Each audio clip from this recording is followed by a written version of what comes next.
Welcome to the Life's Best Medicine podcast, where we are finding hope and healing one episode at a time. No appointment needed, no rubber gloves, and no copay. Just a healthy dose of life lessons to help equip you for this wild journey we call life.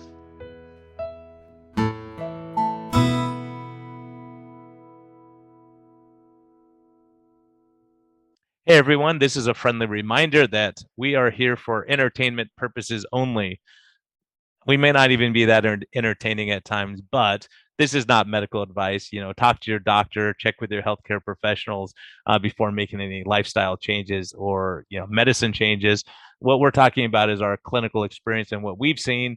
And so if you really want our advice, you can consult us. You can actually consult me as a doctor, or you can consult my guest and get all your questions answered. But we can't give free medical advice because we can't pay our bills with that. But we can help to educate you a bit and allow you to think a little bit. And always reach out to your medical professional before making any lifestyle changes. Thank you. Discover a new path to wellness at Arizona Metabolic Health. Dr. Brian Lenzkes offers advanced medicine and personalized care, treating the root causes of your health concerns, not just the symptoms.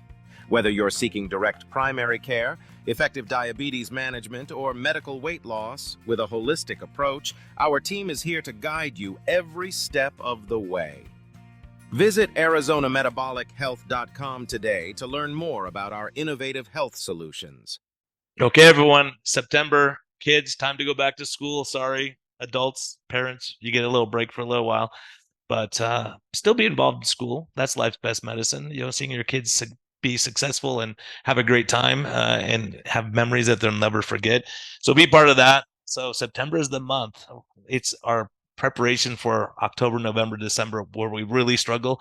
So hopefully this podcast helps you. Again, we got Health Code as our sponsor. They're doing great work, and love the company, love the people. Health Code, it's Get Health, GETHLTH.com. We have a discount code with them called MedHealth, METHEALTH, for metabolic health. And again, chocolate macadamia, vanilla, great stuff. And we just thank you for their continued support of the podcast. Hello and welcome back to the Life's Best Medicine podcast. I have one of my favorite guests. He's been on this more than anyone, actually. I think this is our third time. Mike, guy in Austin. We know each other through social media. So social media is not all evil. We have people that we cross paths with and they make an impact. We've never met in person yet. It's hard to imagine that. You got to get to Austin, man. I got to get out there, man. I got to get out to Austin. We've been saying that. I'm going to make it happen one of these days when they lighten my schedule a little bit. So, man, so Mike's one of those guys who kind of messes with my brain a lot in a good way, because as a matter of fact, when I started this podcast, the reason I started this podcast is I got attacked by a bunch of atheists during the lockdowns. And I was like, look, I'm saying there's going to be a better day. And I was right. There's going to be a better day. There's going to be hope. You're going to not have to wear masks the rest of your life. You're going to be able to go to church. You're going to be able to go out to the movies if you want. And these things, you're going to go hiking. You're going to be able to go back to the skate park. They'll take all the sand out and they'll take the blocks off of the basketball hoops so you can go play basketball with your friends if you want, all those kind of things. But when we were in the midst of all that, I said, look, I want to bring some light and hope to people. And so when I did that, people attacked me. They said, how could you possibly be saying that right now in this dark time? And then Mike came to my defense and I was like, wow, that's really nice of him. Let him, even if he's talking crazy stuff, let him say what he wants to say. But, I think that you've always been kind and decent. So for me, you kind of mess with my brain. I'm like, why is this guy nice? And why does he support my podcast? And why is he say kind things on Twitter? And we agree on so much stuff. And you enlightened me to a lot of stuff. Like Jimmy Dore, I'm looking like he agrees with me. And Jimmy Dore agrees with me. And this guy agrees with us. And so I think we have this, why is that, Mike? Explain this to me, man. I'm just a simple doctor. And why is it that when Charlie Kirk got shot, both of us were thinking, I was thinking about you before that, but why is it that I'm like, I wonder how Mike's reacting to this? And you're like, I wonder how Brian's reacting to this, because having different worldviews, maybe, right? You go, how does that person intellectualize this? How do they deal with this going through these kind of stressful times?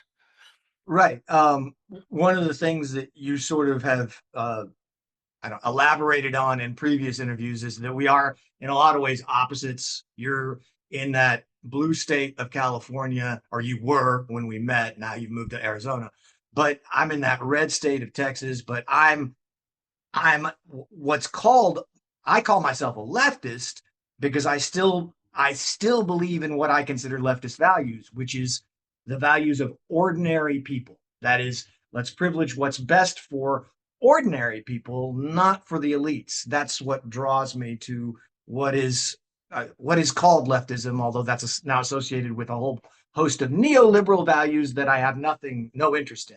And you, on the other hand, are sort of more of a conservative leaning guy, more drawn to what we traditionally call the right.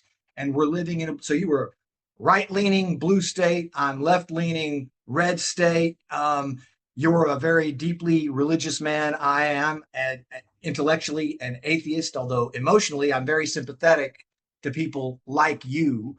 I like people who get good outcomes, and people who have faith seem in general, on balance, to be achieving better outcomes than people who don't have faith. And I don't mean by the outcome they get salvation in the hereafter. What I mean is in this life, in the here and now on earth, those people, it seems to me, have something that a lot of atheists, not all atheists or agnostics are lacking that, but many, in a sort of community sense, there seems to be a desperation, a loneliness, etc. So of course I'm drawn to people who aren't like me. I want to know how they think, and your openness to discussing things and having civil conversations uh, makes you extremely attractive on social media to someone like me. So I'm really glad that we've had the chance to develop our Twitter relationship. And yes, if I ever get to Arizona or you ever get to Austin, we have to make it an in-person relationship at some point. Yeah, for sure, man, for sure. Because I love your stance on so much, and it is funny because I think we all like. I think I'm for the people too. I don't like elitism. I don't like arrogance. I don't like certain things. And the way I've always looked at it, and I'd love you to define this a little bit better in my mind because I don't really know. Like, what's the difference between being agnostic and atheist? Okay, so intellectually, it's a very simple distinction to understand. A theist is someone who believes there is a God. An atheist is someone who believes is not a God. An agnostic is someone who doesn't know. I don't have a belief. Not So that you if I, think there's a God, but you don't care. It's just that right. I just don't know. I don't think It, about it. I'm just going through my life living. or even more complicated than that. I've heard the theists make their argument for a God, and they make some arguments that are compelling and some arguments that don't hold any water at all, from my perspective.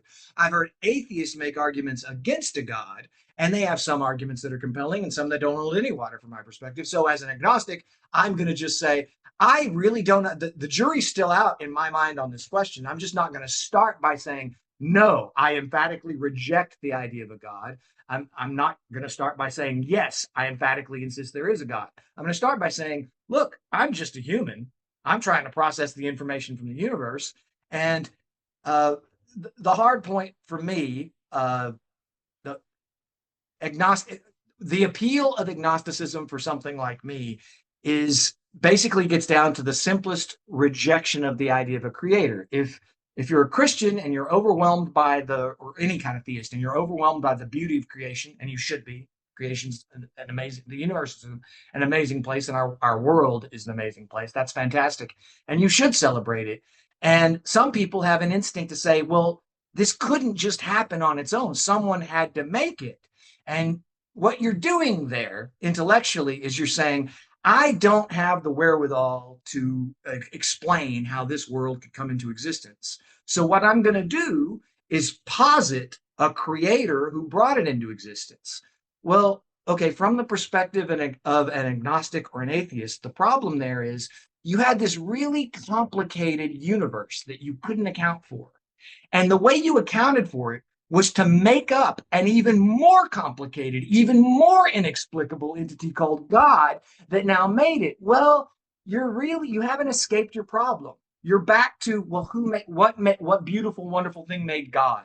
Because you're trying to account for origins, and all you're doing is you're taking a step back. Now That doesn't mean there's no such thing as God. But what it does mean is God is not a more satisfactory explanation of reality than reality just being here. God is a more complicated and therefore a less likely and therefore a less satisfying explanation of reality than just saying, I don't know how it got here. It just is. I'm not going to delude myself by making up stuff even more complicated than the fact that I'm overwhelmed by trying to understand how this universe could have come into existence. Did that answer make sense to you, Brian? Yeah, that makes sense. That makes sense. And and I would use the same argument saying, if you and I take off in a spaceship and we get land on Mars and we see a car sitting there, like it's hard for me to say, yeah, probably some wind and dust made that car that they just created. And if the car is so crazy to me, like all of creation, it makes it even crazier to me because I know when I hike in the desert, I don't see like sand forming into rocks and all these things, these structures. I see more chaos than order, right? If Right. things don't get more ordered over time, they get more chaotic. They get more broken down. They don't manufacture into pyramids, for instance. If I say, well, the pyramids just happened, well, someone had to build the pyramids. They didn't just get there.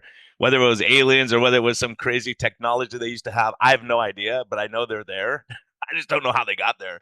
But you're saying, look, you're really stretching to try to you know we you don't have we none of us have the answer, so we all Right. have our own explanation of what the answer is. Right. And as a very young kid, I was exposed to a very powerful book that's not important. It was powerful to me at the time, not a powerful book in itself, but it was just this argument. And the one character is saying, "Look around you, man. This couldn't just happen. Someone had to make it." And the character's response is, "Who made that someone?" Like where did that God thing that you're dragging in to explain this wonder, that's even more wonderful than this wonder. And who made God?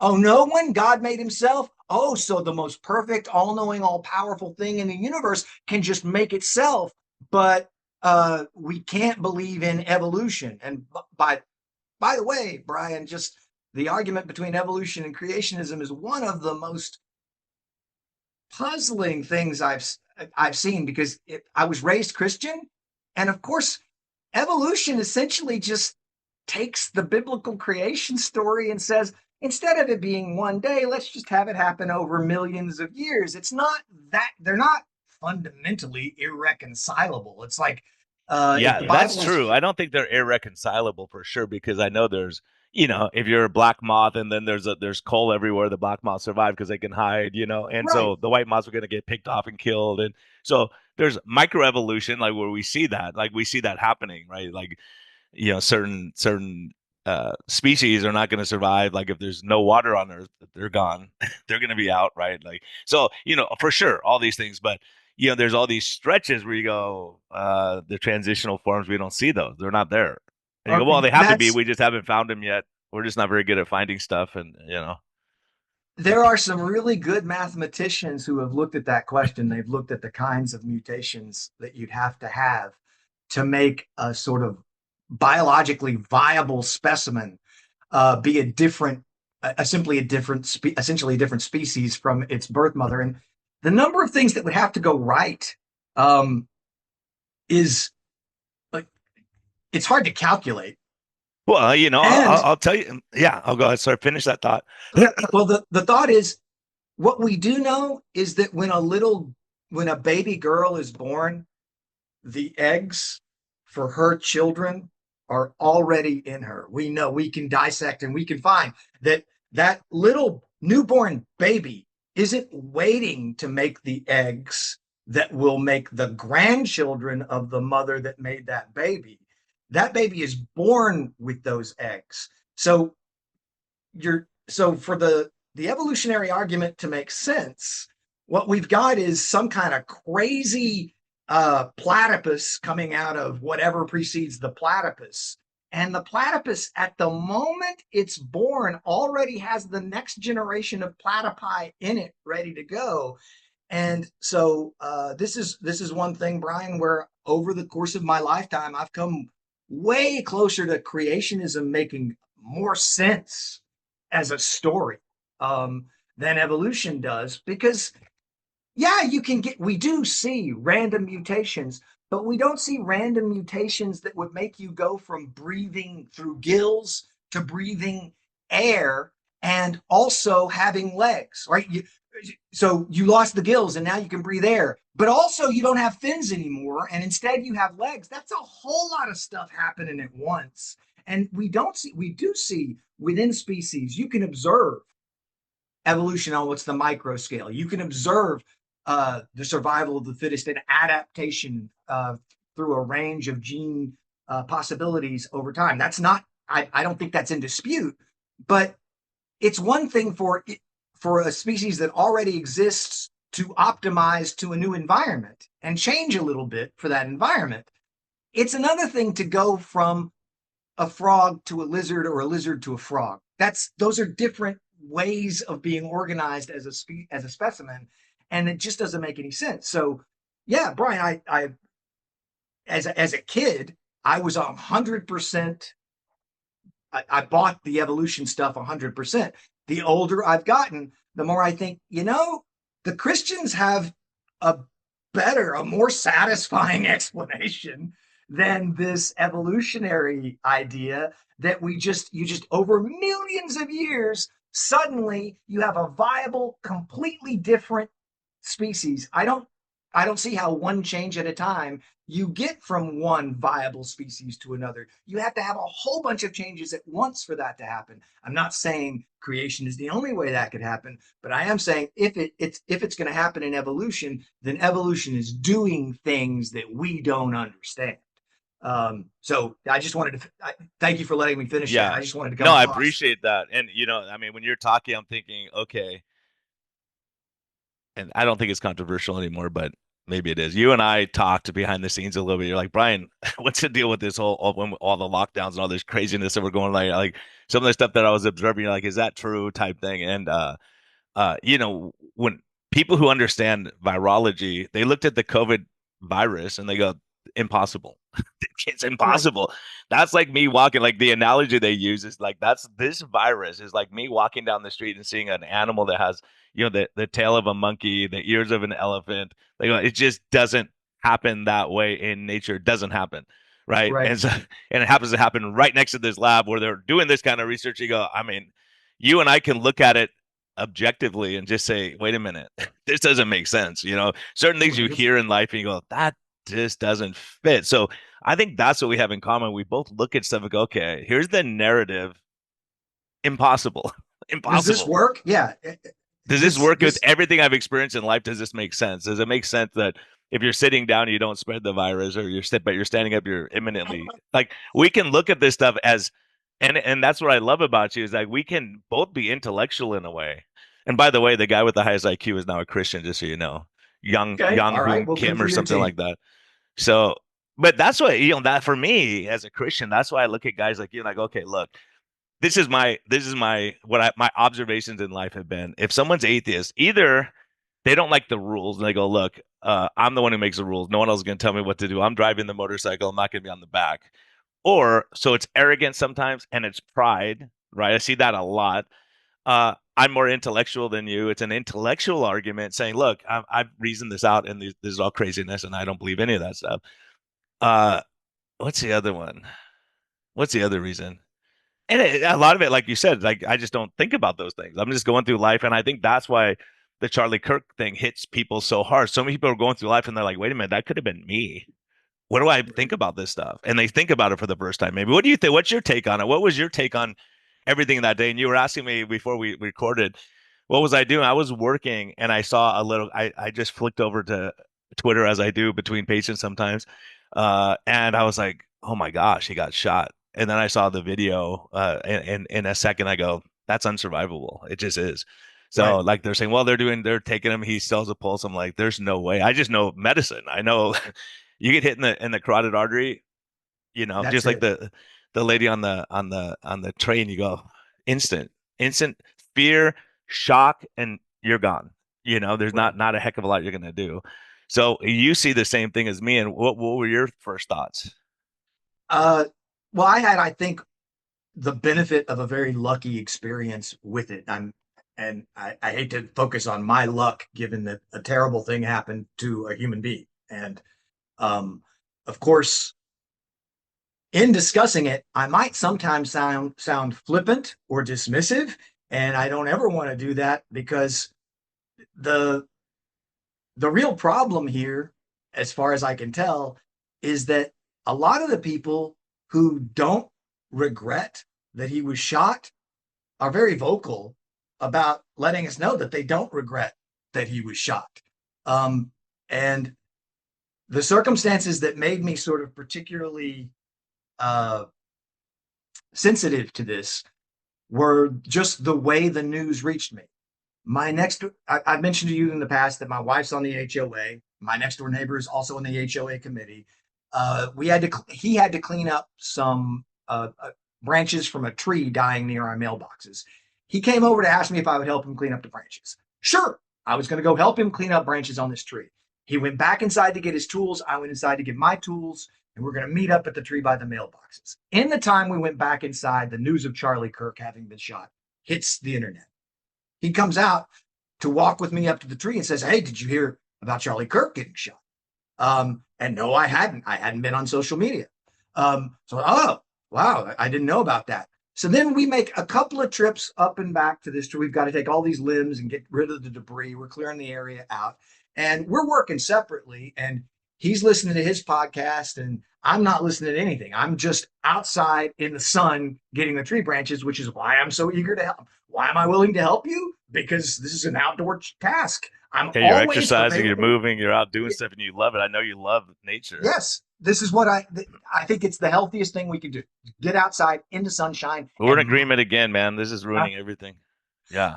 And so by the time he finishes his podcast, he starts talking to me about what he heard, what he's learned about Kirk. That no, he's not just shot, he's dead. And uh, what's more, that's not what he wants to focus on. What he wants to focus on is how it really seems like we as a country are so divided that civil war is inevitable. Mm. That's what his take is Yeah, at that's the his end take. of Yeah. listening. And that take, I'm sure you saw all over social media. So we finish our task, and I go back to the house, and I walk in, and my wife says, Charlie Kirk has passed. And I said, yeah, Zach told me. And then the next words out of her mouth are, we're so divided. It feels like we're heading towards civil war. And what I want to really sort of underscore here is my neighbor Zach is a Biden fan. He believes Biden is the greatest president we've ever had. I think Biden is unequivocally the worst president the United States ever had. He's the co-sponsor of the Patriot Act, You're gonna which get is the kicked out of worst your piece. club, man. What's that? You're gonna Oh, get kicked well, out of your club, man. right. But I'm a leftist, not a liberal, so I'm not going to get kicked out. I still believe in real people having power, ordinary people having power. I remain committed to that. But Biden has done nothing his entire career but take that power away. He did that with, just to be clear, the Patriot Act, which he co-sponsored. He was the primary mover of the '94 crime bill and the use of the super predator language to attack black people who use crack cocaine. Of course, it's okay for Hunter Biden to consume as much crack cocaine as he wants. Um, he was, if you look at his legislative record as a senator over the decades, he did more to build the surveillance state in the United States of America than any other politician. And his election as president was my idea of doom for the country. Not saying that the other presidents before him were good. Bush was terrible. Both Bushes were terrible. I thought Reagan was terrible, but I thought Clinton was terrible. And I thought Obama was terrible. I have seen my whole 50 plus years of life. I've watched nothing but one disastrous presidential administration follow another, and Biden was the worst. And that means that Trump, in his second term, did not make things worse, in my opinion. And on that, yeah, although I didn't vote for Trump and I don't consider myself a Trump supporter, there's no contest in my mind who's better between Biden and Trump. Give me Trump all day, every day. My wife is not a Trump voter either or a Trump supporter. But when he put out that executive order on the trans stuff, protecting women's spaces and women's sports, she became very MAGA sympathetic. She That's the team. She lifelong Democrat. Um, we were, I think I've told you this before. We were state delegates from Texas for Bernie. I mean, Bernie Sanders. A lot of what he talked about was the kind of stuff we value: ordinary people getting a living wage. That's the thing I think that should appeal to most people. Um, Has so your view on Bernie changed? Oh, my view on Bernie changed in 2016 when my wife and I drove to Philadelphia to See, support him. yeah. Yeah, and I He, think this is why I love you, man. This is why, because you go, look, let me look at this from what I believe. Are these people representing what I believe? And I'm telling you, this is one thing I look at. Like when I heard, you know, gosh dang it, I'm blanking on her name. The attorney general saying, "Hey, we have to go after hate speech." I go, you know how dangerous this is. Like right? hate speech, it depends on who's in power is going to be the hate speech. Just because your people are in power now, like you see what I'm saying? It will Oh, change yeah, in 4 years, and it will change in 6 years and 8 years. And you go, what's hate speech? Anyone who disagrees with me, right? that's right. But she clarified that a bit, saying, "Hey, if it's leading to violence and insurrection and all these things, then we're going to go after it." So it's one of those dang things. That's one thing I looked at too, and I go, man, I don't like some of these things because I was thinking Right. about this morning, and I would love to hear your take on this too. When Jimmy Kimmel gets fired, like I'm thinking about it, and it just when he got fired, I thought about part of it's he's losing money for sure. That's a they were probably sitting there going, okay, we're gonna have to get rid of him at some point. We can't take a loss forever as a business. But I think part of it is he's reading the script he's given, right? And I thought, and as soon as I heard this morning in the shower, I was, sorry, I was naked in the shower. Everyone, I'm kind of that way. But I was in the shower and I was thinking, you know what? A good friend of mine was telling me, Brian, you got to start giving talks for pharma. And I go, why is that? He goes, Brian, I'm making so much money. He goes, I don't even have to prepare my own slides. They prepare them for me. And I'm like, you sold your soul, dude. I mean, every single talk I give, I prepare the slides. Every slide I put like a lot of thought into each slide. Like, why am I putting this slide in here? Am I wasting people's time? Is this valuable? And these guys just go, here, give this talk. Here you go. You're a newscaster. Here, give this talk. Here's the I know talking Jason points. Fung is one of your favorite doctors. I know Jason Fung was important in getting you to become an outspoken physician. And I remember Jason Fung talking about these for-pay speeches that his colleagues would give. You don't even need to generate your own slides. They've You got the don't even have to look at presentation. the studies. You don't. We'll tell you what's important in the studies, and then you're Right. propagating propaganda and misinformation, and you're making a good paycheck. So I'm like, I'm not selling my soul. I'll take a pay cut first. I want to know what I'm talking about. And I was thinking about, I go, what products in pharma? There's products that I love the people. Like as an example, and you and I are the same thing. We're for the people, and you don't want to have corporate greed. And I'll tell you, I got a email from Redmond Salt, right? I went to the Okay. mine. Everyone there loves what they do. And I get it. They go, Brian, how can we support you in what you're doing? How can we educate patients better? What can we do for you? And I go, you know what you can do? I go to Guatemala and do volunteer work every year, and I take my own supply of your salt down there for relight. And they go, Brian, how much do you need? Let us know. We got you covered. Like we want to help out the people. I'm like, that's not a business move. That's not a Right. business move. And the same thing, the sponsor of my podcast, Health Code, they go, Brian, you're giving a talk. How much do you need? You're going to Guatemala. What do you need? Right? Right. Like this is not an invest. No, we're not doing that. That's a stupid move, right? It's not a money move. That's being a kind, decent people. Keto Mojo, same thing. You're doing a talk somewhere, Brian. Here you go. And like no one talks about those kind of things. But there's a lot of good people. Not all corporations are evil, but we happen to see a lot of evil out there. So I think you and I can see that people for what it is, and I've had other Right. companies say, well, we're not sure if we want to help out. How many followers do you have on Twitter? How many are on this? How many on Instagram? And like let us make a business decision, not Right. saying, hey, we want to help the community. If you're doing good work, we want to support that. Right. And they support it without saying, and when you give this Redmond salt to the people in Guatemala, can you let them know what's important about our business? No, just you can give them the salt. No, and You don't that have was to give them behind a the scenes. That lecture. was a private email, right? They go, "How can we Right. support you better? What can we do?" I'm like, "Really? You're asking me serious? Do you really mean it? Okay, here's what I want." And they go, "Okay." you know, like they're not going to be having a huge marketing, in the jungles of Guatemala or El Salvador. right? That's not going to be a Right. big market. Like we want that market. Let's do this. you know. So being for the people, and I'm really intrigued by one thing you said, Mike. It caught my attention because my idea is like I always thought, okay, you're liberal. And left, when I think of a leftist, I think of a radical. And when I think of a liberal, I think people in Birkenstocks that just want to mind their own, like the old Berkeley people back in the day before they got Right. radicalized. So you're seeing more like, it's funny because most people are like, I'm not a leftist, I'm just a liberal. It's like a less divisive term, maybe. But you're Right. saying I'm a Well, leftist, meaning I'm for the people, and I'm like, what is a leftist really? Like, is that what do you believe? I think actually one of your patients, and I won't give his last name, but his first name is Les. You'll know who I'm Oh talking yeah, about. love him. Yeah. Les will be happy to talk to you about left versus right and liberal versus conservative, and he does historically take left and right back to the French Revolution, when Oh, the people who yeah. sat on the right side of the meetings were royalists, aristocrats, people who belonged to the old elite order, and the people who were on the left were the rabble rousers, the kinds of people who would, I mean, the French Revolution, of course, leads to the totalitarianism of Napoleon. So you end up with one guy taking over all Europe because why? Because Napoleon should never have been eligible to rise through the ranks the way he did, if not for the success of the leftists before him, creating a world in which, no, we want to base things on merit, not on birth.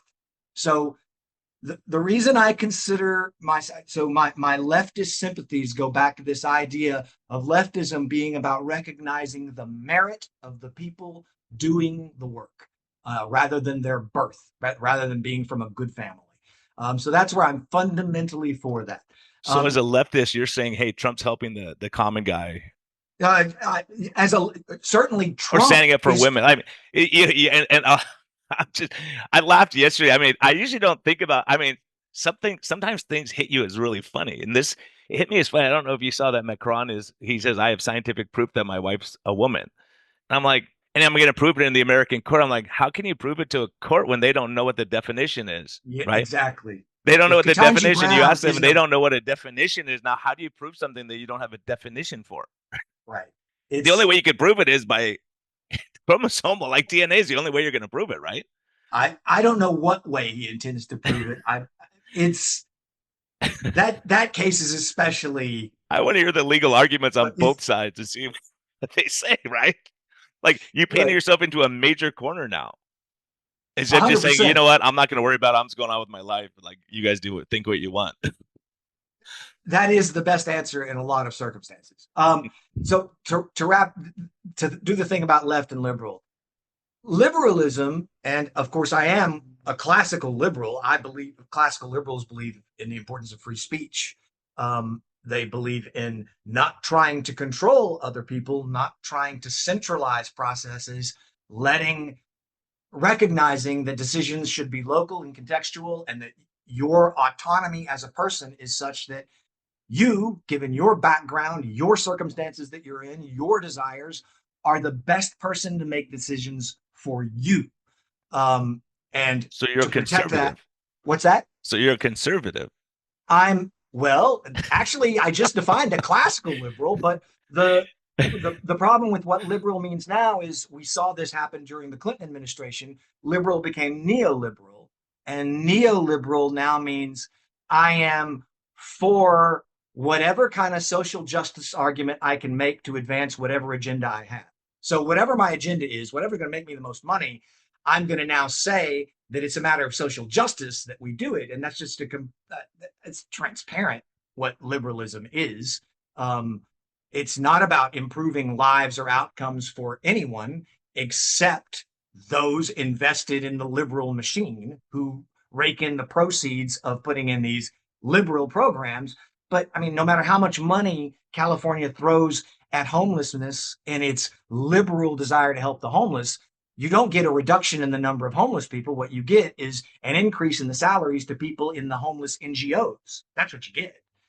They're not helping. They're only it's just a self-serving Helping in name model. only, right? There's so much Right. on all sides too. Like, hey, donate to this cause, donate, and so it's a wild thing. This is why I like you because we're able to say, wait, this guy's, as a matter of fact, you may have seen I got into a little kind of a little tip with his doctor. He's saying, look, it's the transgenders and gays who killed Charlie Kirk. I'm like, no, it's one person in his group, and maybe he was whatever it is.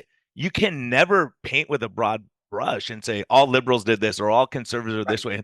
So like that's just ignorance. And I go, that's ignorance, really, because Jesus loved all people. Like he was a radical in a way that he said, hey, I don't agree with what you do. Just hey, go sin and you're a prostitute. Go and sin no more. Right? He stepped in and he was a threat to the establishment. So you could say he was a leftist in a way that way, Yes. as saying Yes. he's a threat to the establishment just by. And so, and in my view, Charlie Kirk was a threat because he made people think. Like you and I make people think and go, look, I'm not just going to argue this side and say everything this guy says is right. When I say, gosh, dude, you don't want, you know, everyone to come to church. Like if you're a Christian, you say your goal is to get them there and God will do the work. It's not your job to judge who's there and who's not. If you smell like alcohol, show up, right? And what's funny? I'll tell you, this is hilarious to me. I don't know if you saw, I posted, I was at this Charlie Kirk memorial thing, and it was it was the most ridiculous thing I've ever seen. Like people are out in the streets and around it was incredible to see that many people in the community coming together from all different beliefs and from colleges and high schools, and it was pretty cool. Anyways, these two guys come roaming up the aisle, and I'm like, uh-oh, they're on a mission, and they were tatted. This one guy had spider webs across his face, and I'm like, uh-oh, there's gonna be a problem. So I'm like kept an eye, and the guy comes up, and I looked, they weren't angry, they were desperate for God. And he came up and he goes, can you pray for me? Like I need prayer right now. And I was like, wow. And I took a picture from the back so I could, so that, so it doesn't give their identities. And I posted, I go, this was amazing. And I watched a friend of mine pray for them and go, hey guys, look, here's my personal cell phone. Come to church with me on Sunday. Like, if you have any questions of the week, I'm here for you. And like, I'm, whatever I can do to help you. And they go, we want to live our lives for God now. I was like, wow, that is pretty wild. And then I would love to hear your take on that one too. But, but to see that, so I posted, I go, this is amazing. Look at this. And then the community notes on Twitter comes back and says, this is clearly AI generated. This is not a real picture. I took the picture of my phone. I posted it from my phone. They go, this is AI generated. It's not real. I It's like, didn't. I have no. I've been so averse to the Kirk thing has made me just want to get away from yeah, Twitter. no, I get it. Run screaming from social media. And so I did not know that happened to you, Brian. And that is a fantastic story. It really does illuminate this faith that we have in AI. And this is the thing that makes me not a Trump supporter. I think Trump is in the pocket of Peter Thiel. I think Peter Thiel is pushing the AI agenda. I think Peter Thiel's idea is to make us understand, hey, lifelong bureaucrats like Fauci are corrupt and motivated by politics. Let's turn these decisions over to AI that I'm going to build to make sure that it profits my various ventures in the maximum way possible. And so I think it's important to remain skeptical of our politicians, even when they do some things right. And certainly Trump is a breath of fresh air after Biden in a lot of ways. But Well, and here's the thing, and, just to interject just for a second.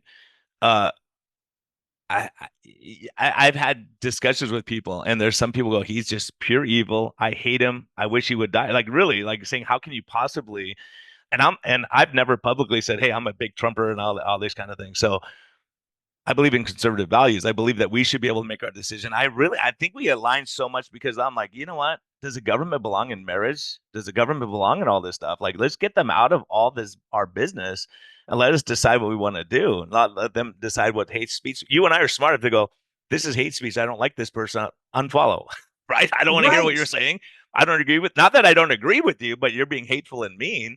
And to say everything is evil, like you're a guy and you and I can both look and go, what are the good and the bad about people, right? What are the good and the? It's not like they have it. They're either pure evil. Like there's a lot of people who believe, and I understand it. They're saying Charlie Kirk was pure evil and he was spreading hate and he was. But if you watch what he said and you watch him, you go, yeah. And as a matter of fact, when, someone who I've respected, like called me out and said, "How can you support a racist?" And I was like, let me look at it. Here's his words over and over and over and over again. I've talked to two of his friends who personally know him, and my good friend who is a pastor spent all kinds of time with him. And as a matter of fact, it was funny. He talked about it publicly. He said Charlie Kirk, I didn't trust him because I thought he was just a right wing, like he was a right winger, but not a Christian. Like he didn't really believe what he was. And then I spent time with him, and then I watched the people around him who he surrounded himself with, and I heard what he was saying, and I talked to his friends because I was like, he was vetting them like crazy. He goes, I want this guy talking to our kids to mislead them, just to push a political agenda. And he had Charlie Kirk at the church after vetting him like crazy. And that he goes, hey, he was gonna interview him. And he goes, here's a list of all the questions I'm gonna ask you in the green room right before they came out. He said Charlie looked at it for 6 seconds. He's like, hands it back to him. He's like, all these are political questions. None of them are about Jesus. And he goes, yeah, well, I'm a pastor and we talk about the here all the time. He goes, I'd rather these people want to hear about politics and how their faith intercedes with politics. And he's like, I just want to talk about, can we just talk about Jesus? And he's like, Right. well, and he goes, you're the pastor, whatever you want to talk about, we can do, but I don't need to know the questions. Just ask me and I'll tell you. And I happened to be there and I was like, I went there like begrudgingly. I'm like, what's this little kid going to be telling me? And his arguments, I was like, holy cow, like it's ridiculous. One thing after, like when you hear him talk, you go, man, how can you have all that in your brain? It's mind blowing. I'm 55 and I can't like make a coherent argument like that. Right. Okay. So based on all that stuff you just said, I feel like now is the time for me to wrap up something I alluded to earlier. Yeah, you Even said you you're being going to be 55. controversial and make everyone upset. I want to hear what you have to say, man. So I think we're about the same age. So you were about 3 years old, like I was, when Gil Scott Heron released a song called The Revolution Will Not Be Televised. At the age of 3, I did not appreciate that song. Do you know the song The Revolution Will Not Be Televised? I was only 3 at the time, man. No, I don't know Okay, that one. it is a fantastic I'm protest gonna song, listen to it, but man. the point of the refrain is the revolution will not be televised. The revolution is something that, and I thought I understood this. I think I did understand it, but I think the song is exactly wrong. The idea is, if there is a revolution, if the powers that be that control the corporate media really feel threatened by a revolution, the last thing they're going to do is show you the revolution gaining any speed or strength or momentum. You're not going to see that. And so, to get back to your question about Bernie, I know now he's a complete fraud. I didn't know it in 2016 until the end of 2016, but I learned it then. But what happens, the revolution that Bernie was trying to promote was a complete fraud of a revolution. At the time, however, I thought it was sincere. And there was a point when those of us who supported Bernie were completely appalled by corporate media because for 1 hour, a major network, ABC, CBS, I don't know what it was, had a camera locked on a podium where Trump was going to talk in an hour. And it was commentators talking about what Trump might say. And so you're watching the news and you're looking at an empty room and a podium where Trump's gonna talk later tonight. And meanwhile, Bernie has an audience of tens of thousands that he's got really excited, and you're not showing that on the air. And I think this is exactly what Gil Scott Heron is talking about. The revolution will not be televised. Yeah, and at that Well, time, it was a predetermined that he was not going to win, right? It was yes, predetermined. yes, So all right. these things we see that are predetermined, and I agree with you. I mean, I looked at Bernie at first. I go, sounds like a pretty like I agree with a lot of the stuff he's saying about corporate greed and all that. And then you go, how much do you take from pharma? And you go, oh my gosh, like the hypocrisy is what people hate about Christianity. It's the Right. Christians that we've screwed it up. So you start looking at that, going, and I had the opportunity to spend some time on a medical trip to Guatemala to Cuba, and I was like, oh my gosh, I see how it works. Because at that time was when your friend Michael was saying how great the hospitals were there. Okay. When I went there, they said, "Don't you know what I'm talking about?" I'm blanking on the Michael in particular, but I'm Gosh, rolling with the story. people are yelling it right now at home. They're like, "It's oh gosh, what was it?" Anyways, he was saying how great the hospitals are in Cuba and how America is terrible. And so I went there and I was asking the doctors there, I go, "Hey, where are these nice hospitals in Cuba?" They all started laughing. And they go, "If you go to a hospital in Cuba, do not take out your cell phone. They'll take it. They'll confiscate it. You'll never get it back." I was like, really? They go, yeah, because, and I went into a hospital. There was cockroaches they had on the Uh, walls. They had machines from the 50s there, MRI. I'm like, that's your MRI machine? Like, seriously? That's like from World War II era. And it's amazing. So when you see that in reality and you see how the people live, but you know what? I never saw people have greater faith than in Cuba, right? They have no right. guns. They can't fight against the government. They're screwed in that sense. But they also didn't have gang violence because if you have a gun, it's 5 years in prison, like, or 10 years in prison for just having a gun. But if you have a stake in your house, 5 years in prison. Like, you're only the tourists can have stakes. So you start seeing it's like, wow, but they're happy and they love each other and they help each other because that's all they got.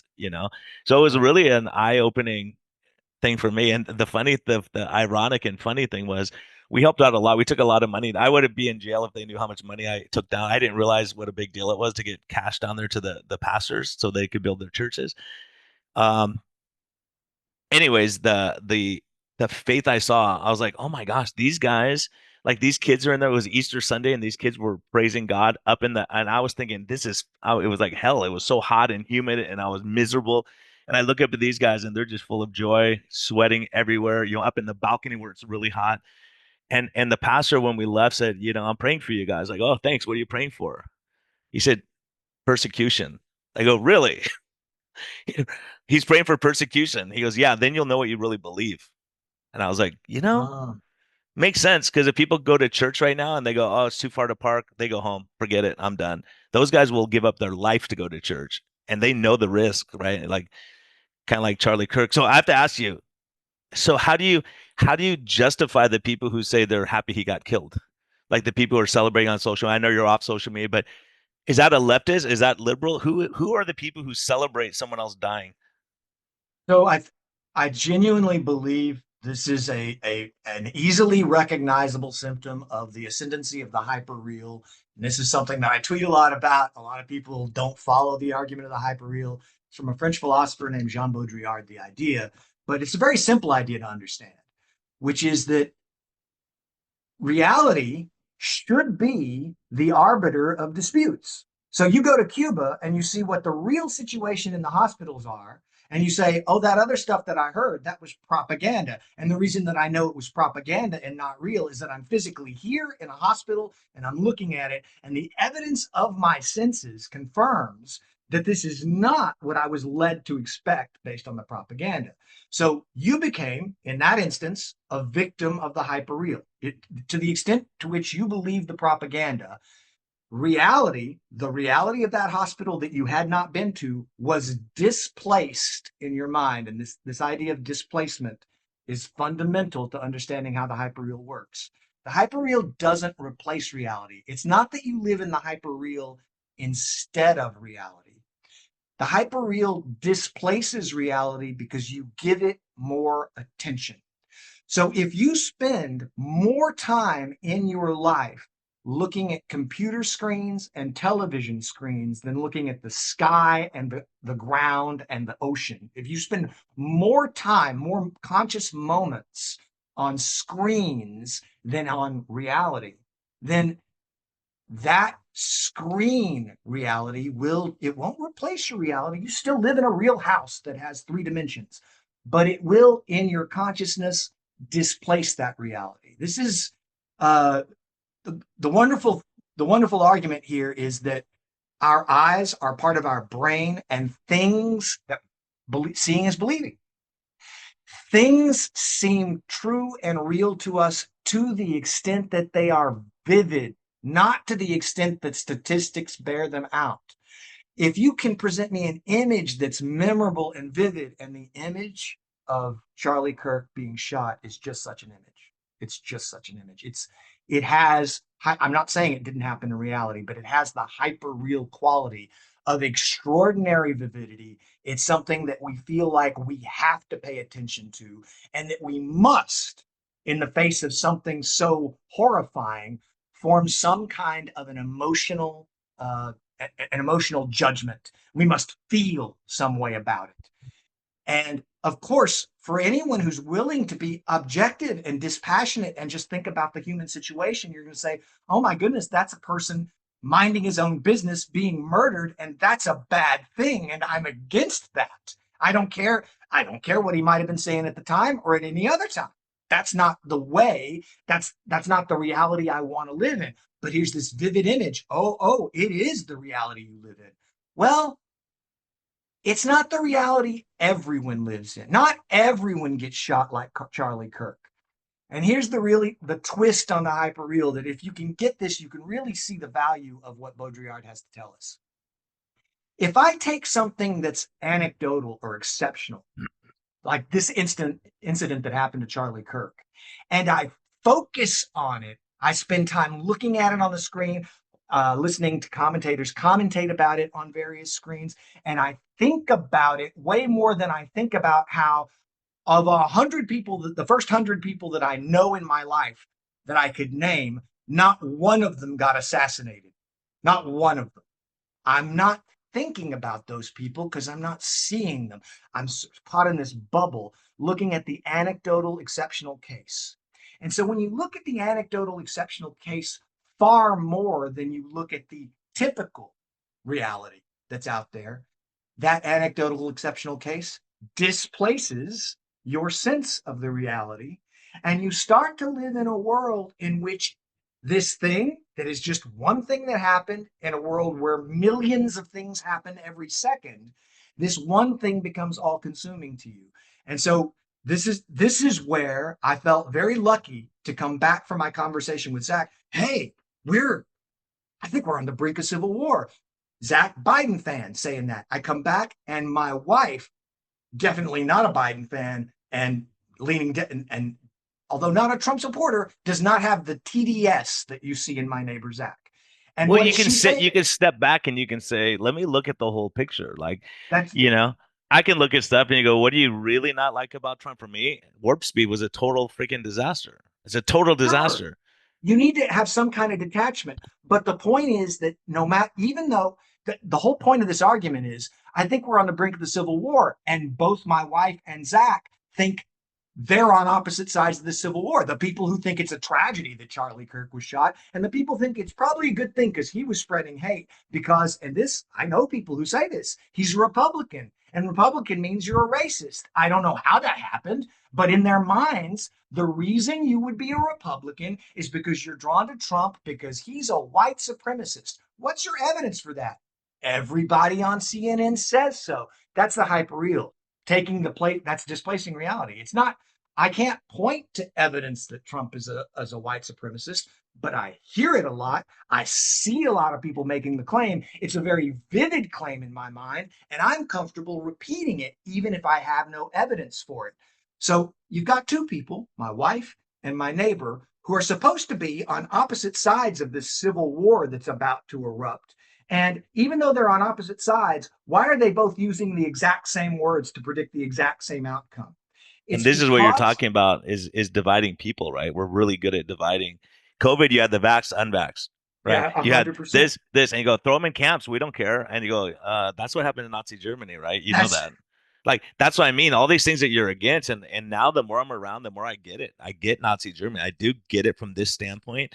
People were afraid to say anything.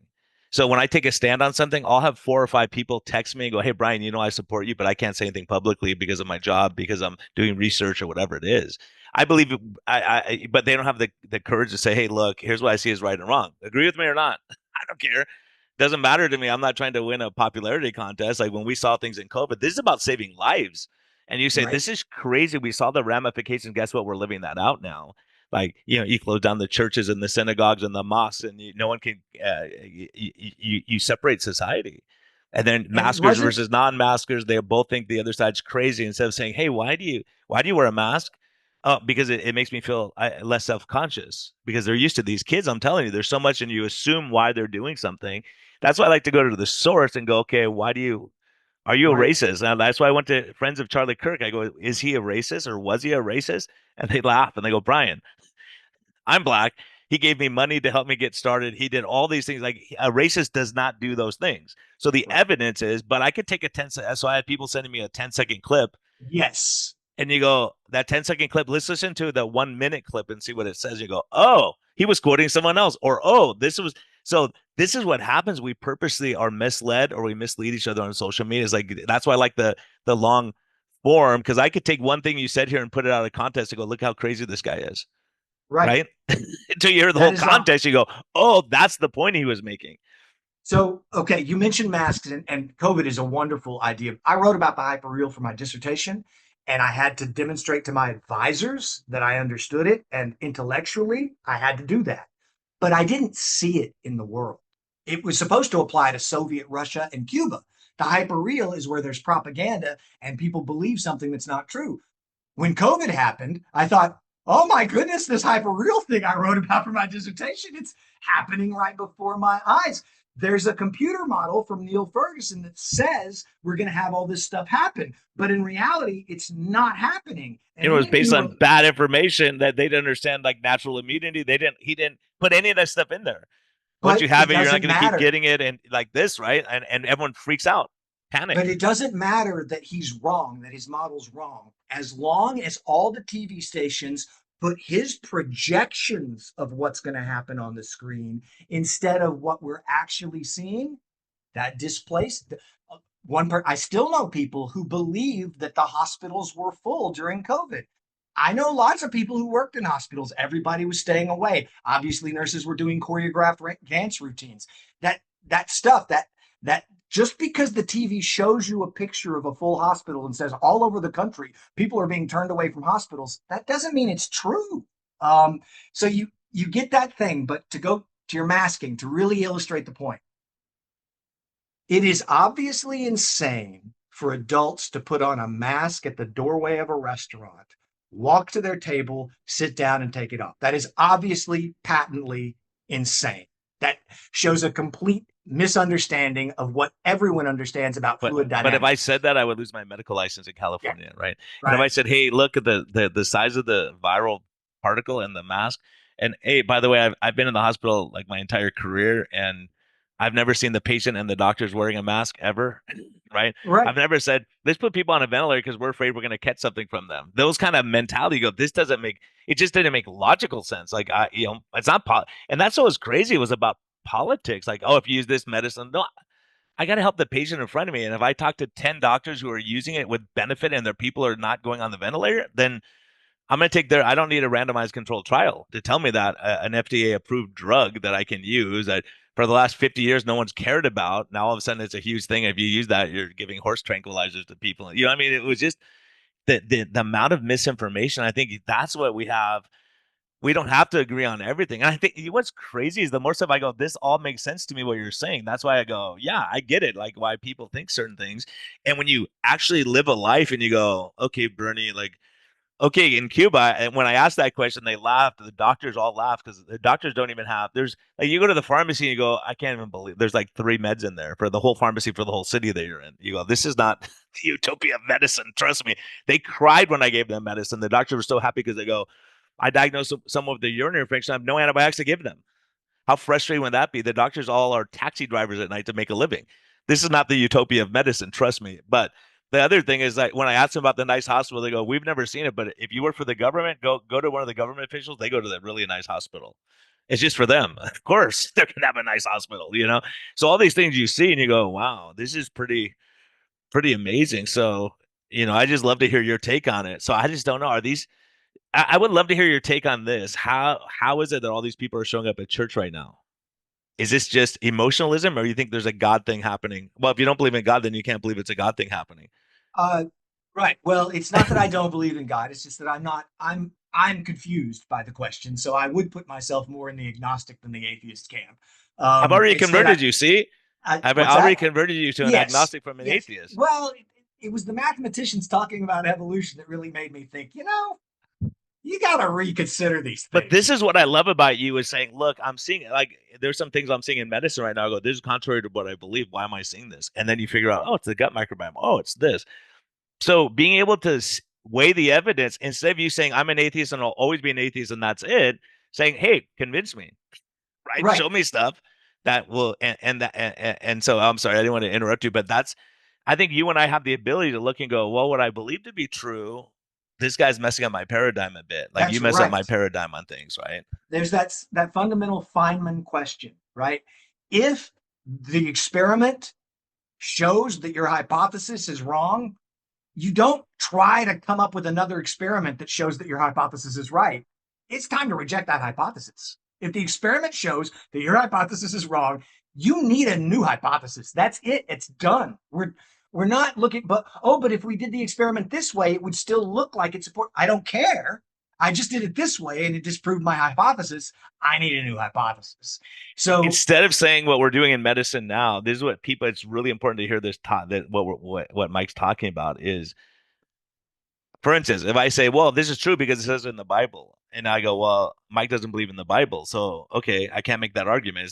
He's never gonna convince him because it says it there that this is the infallible word of God, right? right, So when I see research, I go, who did the research? So first I think I have who did the research who funded the and research?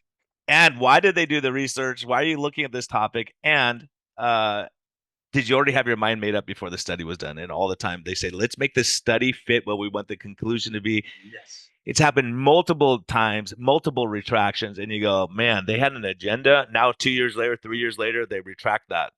Right? It took 2 or 3 years, but the damage was already done. And a lot of people will believe the hockey stick model that got debunked, right? They go, yeah, I Right. remember seeing that. And it's in your head. You go, it's got to be true. It was published. Well, guess what? There's a lot of, we see it all the time how much people are paid by the medical journal to decide what goes in and what doesn't, right? It's not like, Right. hey, everything that gets published, we just throw it in there so everyone will be educated. You go, no, this is we just saw evidence of the Henry Ford Center on vaccines, and they go, "We're burying this. We don't like the outcome." Well, it doesn't matter whether I like the outcome. The thing is, the outcome changes the way we practice medicine, right? We can't just say we want the outcome because that's what we've always done.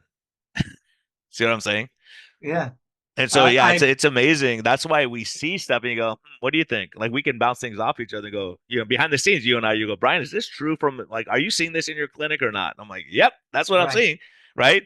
Is this true that doctors are getting paid? Yep. Their bonuses. Here's the documentation of that. And so, There's three things I want to say, and I'm going to try to remember all three of them. But the first one, based on what you just said, one of the members of my extended family who we have lots of people who work in healthcare in my family. They work in hospitals. She sees this stuff. Oh, the hospitals are overflowing and they're turning people away because of the COVID pandemic. And I we're there as a group, and she's got nurses and doctors telling her, no, it's actually dead at work. And the thing is, that real thing that happened to her from people that she should be able to trust, they have no reason to lie to her. They're telling her the truth. Um, they it didn't change her think. The next day she was right back at we've got hospitals and people are being turned away because they're over full. And I don't care about the assertions. I'm not interested in the assertions of these people that I know and love who are in my family. What I care about is on the screen, the sacred screen. I'm told by the nice people on TV that we've got this real crisis in the hospitals, and I need to believe what I see. They showed me a picture of a full hospital. I don't know what year it was from. I don't know where it was, yeah. whether it's And there was a typical. lot of that. There was a lot of that going around where they go, that was from 4 years ago. Right. Yes. And they go, the hospitals The are at 90% capacity. Guess what? They're always at 90% capacity because they go out of business if they're not. 100%. And the Rolling Stone article, which still it's incredible that they haven't retracted it, about gunshot people with gunshot wounds in Oklahoma being turned away because of all the overload of ivermectin overdoses that they were having in Oklahoma. That crazy story had a picture of people wearing coats in August outside a clinic in Oklahoma. Does that look right? See, and The, that's what I think. And I think the thing we bring to the table is you have critical thinking. Go, I may think things that you think I don't agree with Brian, but I get why he thinks that, right? And you have stuff. I mean, it's so crazy because when we talk, I go, yeah, it makes sense. I see that. I see your perspective, and I think if we're able to see each other's perspective and have a reasonable dialogue, because you and I can say we hate each other because we have different beliefs, right? So you we go, don't hate how's it each that we other love because each we're other and we both care about each other and we yeah, think about each other like during a tragedy? And you go, but it's funny because we agree on so much. So maybe it's just that our definitions are just off of a leftist and a right winger or whatever, because right. we both are thinking like, I want people to be, most people in the world they just want to be happy. They want to just be left alone. They want to do their own thing. Like you think when I went to Vietnam on a medical trip, I was like, these guys, They don't care about politics. They want to grow their rice and they want to live their life and they want to see their kids grow up and get married. Like they don't care about communism versus whatever. They just want to do Right. their thing. Leave me alone. Like I don't want to go to war and fight. But that's the thing is like so many people in the world. Everywhere I go, there's good people. I've been to the worst parts of El Salvador and there are good people there. Everywhere I go, there's good people. They may be outnumbered by bad people for a while, but they've had a huge turn in when what they didn't have a murder in 1,000 days or something in El Salvador, which was the murder capital of the world. I went Right. there with 8 guys and we're looking around like stressed out just crossing the street. We could be taken and thrown in be by the cartels.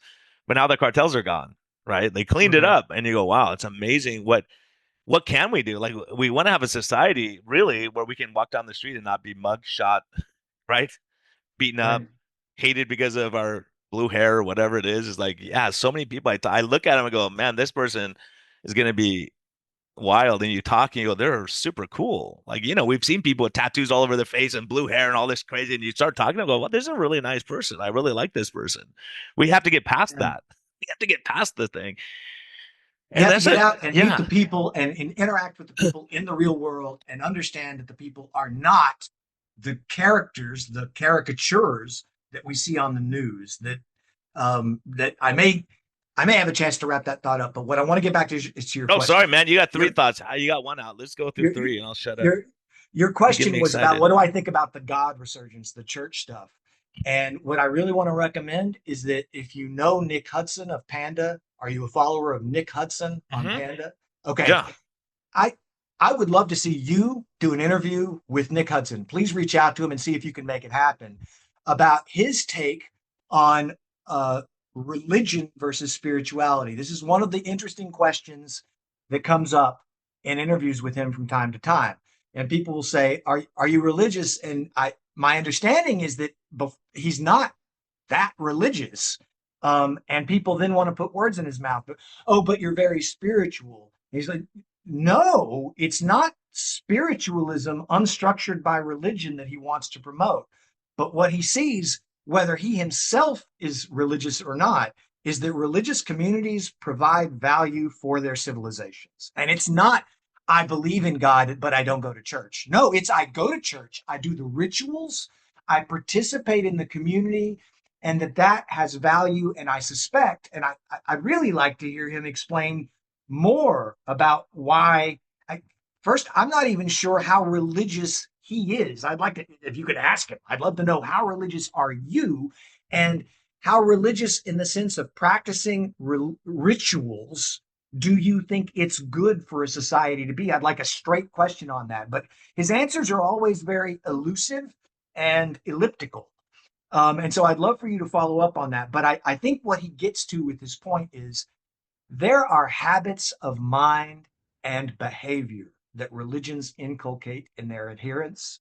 And the religions would not stand the test of time and last over centuries if they didn't do a good job with that. I'm not saying that everyone should get down on their knees and pray towards Mecca 5 times a day, but people have been doing that since the 700s.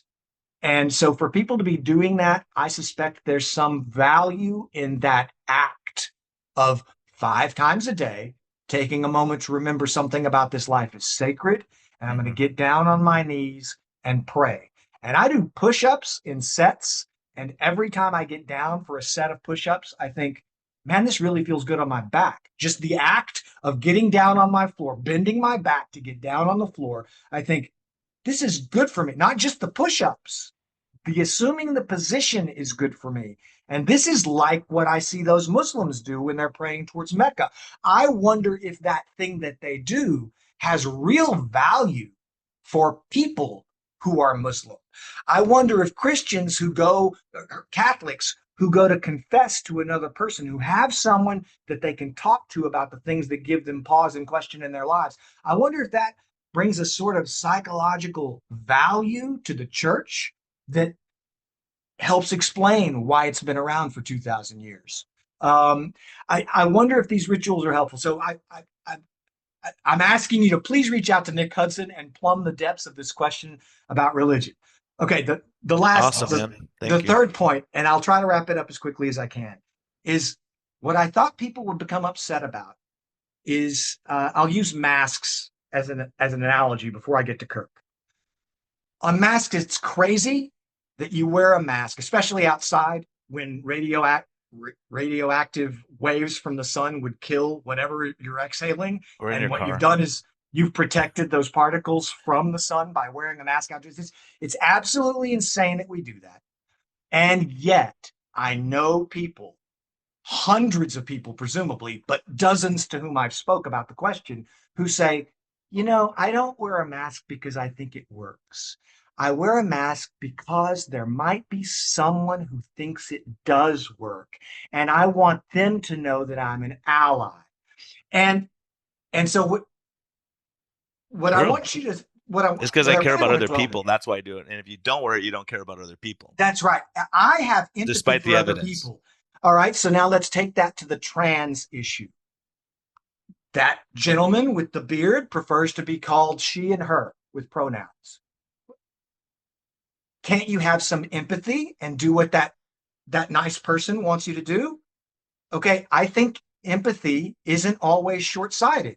I don't think it's good empathy for me to enable you in your delusion that a mask is going to protect you from getting sick. That's a delusion. I do care about you. I care about strangers. I care about all people. I don't want them to be deluded. And wearing a mask, especially in sunshine, um, and breathing in their own fumes all day is not healthy for them. And I want them to stop out of love, not out of, Mhm. I don't want to have to do it, so please don't do it. And please don't make me do it. My answer is, I'm not going to do it. And you shouldn't either. And I'll be happy to have the conversation. But people get so angry. The people who have already taken the empathetic route will shut down the conversation at this point. It's, you just don't have empathy. You don't understand how scared people are. You don't want to help them. I understand that it's scary to be a teenager. You might be confused about your gender and you might think you want to chop something off your body, but I love you and I don't want you to. And I don't think you were born in the wrong body. And I think the body you were born in is the one you need to figure out how to make work. And if you're gay, I love you. And it's fine to be gay. But you shouldn't, this idea that I'm attracted to boys, so I must be a girl. Whoa, whoa, whoa, let's stop there. Maybe you're just gay, and that's fine. That thing, that sense of empathy not being short-sighted, that's where I want to sort of set up where the point I want to return to on Gil Scott Heron and the revolution.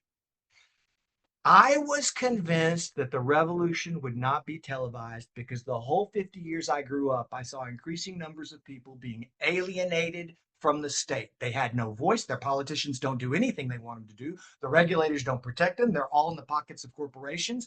I see people everywhere around me explaining how this thing that the government does hurts them or this thing that the government does hurts them, and they are powerless to change it. That alienation made perfect sense in the context of Gil Scott Heron's song. The revolution will not be televised. On television, all I'm going to see is shiny, happy people holding hands. I'm just going to see this wonderful view of everything happening. And that was true for the first 50 years of my life. But what we are seeing right now is how Gil Scott Heron is exactly wrong. Not only is it not true that the revolution will not be televised, it is true that the revolution will only be televised. That's the thing about the Charlie Kirk thing. That's the insight that I would like to share with you and anyone who's willing to listen. That my wife, the MAGA sympathizer, and my neighbor, the TDS victim, could reach the same conclusion in the wake of Charlie Kirk. We're on the brink of civil war. Suggests to me that they are being manipulated. They are being manipulated into seeing the same incident through different emotional filters to reach the same exact conclusion. My wife thinks it's horrible that Kirk was shot and that Stephen King could come out afterwards and say he was so hateful. And then Stephen King could say, "Oh, this thing that I read that made me say he was so hateful, it turns out not to be true." Yeah, Stephen, do you think maybe the guy who shot him did the same thing you did? He heard some things and thought they were true and leapt to conclusions about who was being hateful and what needed to be done? Do you think maybe that what you just did, Mr. Stephen King, is exactly consistent with what the shooter did, and that's what we need to stop? Leaping to these emotional conclusions and then forming judgments in haste based on the Yeah. emotion. And here's what the On hard both part. sides. The hard part is on the other side, you think, but I'm right. I'm Charlie Kirk's not a hateful person. And what I want to make clear is I don't believe he is a hateful person. And I believe my wife is right not to think he's a hateful person. But here's what I see: the same moral indignation that motivates my neighbor against Trump motivates my wife. I watched it happen. It motivates my wife and anyone, probably you, probably most people who are sympathetic to Kirk, to feel an emotional response that culminates in righteous indignation. Please think about that phrase, righteous indignation. Both the TDS people and the anti-TDS people are motivated by the righteous indignation that's caused by the people on the other side not acknowledging what's true. Can't you just see that you need to wear a mask to show your empathy? Can't you just see that wearing masks puts us all in danger unnecessarily? So we then feel this fraught emotion, and it puts us in a position to be manipulated by people who do not have our interests at heart. And what they want to do is divide, just as you said on COVID. They're constantly making us feel more divided. We used to be able to handle divisions. I used to be able to think. When I was in the 80s, I knew, I didn't think, I knew Tim Brown was a better receiver than Jerry Rice because I was a Raider fan. Now that it's 2025, looking back on it, I was wrong. I was wrong. The people who thought Jerry Rice was a better receiver than Tim Brown, they were right the whole time. And all the arguments they gave me that I vehemently rejected and dismissed. I'm using this example because I want us to understand it's not the other people that are wrong. We're all wrong. I was wrong. But no one ever tried to cancel me for thinking that Tim Brown was a better receiver than Jerry Rice. And right now, what we're getting is an increase. Like, how about Jimmy Kimmel being fired? I think he should be fired because he's not funny and he's never been funny. I have friends who watch The Man Show, and maybe Adam Carolla has some talent, but Jimmy Kimmel never had any talent. I never wanted to watch that guy. He always made me want to turn off the TV. God bless Jimmy Kimmel for making me want to turn off my TV. So you see these people who are constantly feeling emotional and wanting to cancel, and on the right, on the Trump side, like, you are canceling people just because they don't agree with you. And now let's cancel Stephen King. Let's cancel Jimmy Kimmel. No, that person thinks Tim Brown is a better receiver than Jerry Rice. Yeah. That person's wrong, and it's okay. The sun's going to come up tomorrow. And I think that is the point. I mean, you're making so many great points. I think the part of it is, like, you could call it hateful. Some people say conviction. Like, if you realize, man, I'm not living my life the way, I mean, Charlie Kirk convicted a lot of Christians because the people are like, man, I don't speak out. I just don't want to offend. I want to be quiet.